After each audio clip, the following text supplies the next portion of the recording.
Remue-ménage.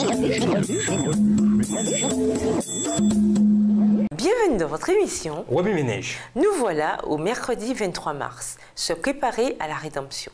Lisons 1 Thessaloniciens 4, le verset 16. 1 Thessaloniciens 4, verset 16. Car le Seigneur lui-même, à un signal donné à la voix d'un archange et au son de la trompette de Dieu, descendra du ciel et les morts en Christ ressusciteront premièrement. En versant son sang pour nous à la croix, Jésus a établi le fondement de notre salut. Lorsque nous acceptons son sacrifice pour nous, nous sommes sauvés du péché. À son retour, nous vivrons et régnerons avec lui pendant l'éternité. Cependant, il nous faut encore nous préparer pour son retour imminent. Mais comment faire puisque nous ne savons ni le jour ni l'heure de son retour? Matthieu 24, le verset 36. Voici quelques recommandations à cet égard. Premièrement, passer du temps avec Dieu pour pouvoir comprendre sa volonté.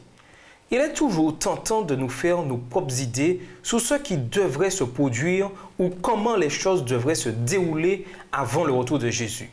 Mais Dieu nous prévient de ne pas faire des conclusions prématurément. Pourquoi? Parce qu'il est celui qui mettra en lumière ce qui est caché dans l'obscurité et révélera les intentions secrètes du cœur des hommes. 1 Corinthiens 4, verset 5. En tant qu'humains, nous devons nous appuyer sur Dieu et sur sa connaissance infinie. Lorsque nous passons du temps avec lui par l'intermédiaire de sa parole, nous nous rapprochons de lui et découvrons sa façon d'œuvrer. Deuxièmement, soumettez-vous à Dieu. Dans les derniers jours, tout genou fléchira devant Dieu et toute langue confessera que Jésus-Christ est Seigneur. Philippiens 2, les versets 9 à 11. Par conséquent, nous devons nous soumettre à lui maintenant.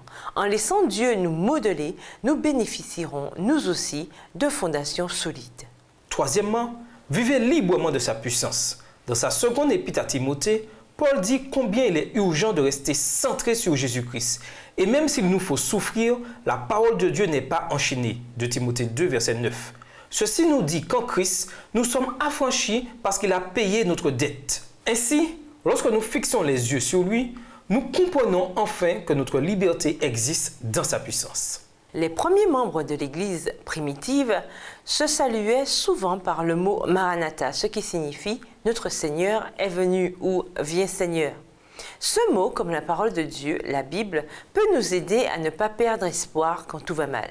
Tandis que nous nous préparons à l'accomplissement de la dernière partie de la rédemption, trouvons notre espérance dans la liberté du Christ et dans la promesse de son retour. Remue-ménage, pourquoi est-il important de passer du temps avec Dieu même quand nous n'en avons pas envie? Selon vous, qu'est-ce que la soumission à Dieu? Même si nous ne savons pas exactement quand le Christ reviendra, la Bible nous donne des signes avant-coureurs. Nommez-en quelques-uns. Au revoir. Et à demain si Dieu veut. Remue-ménage.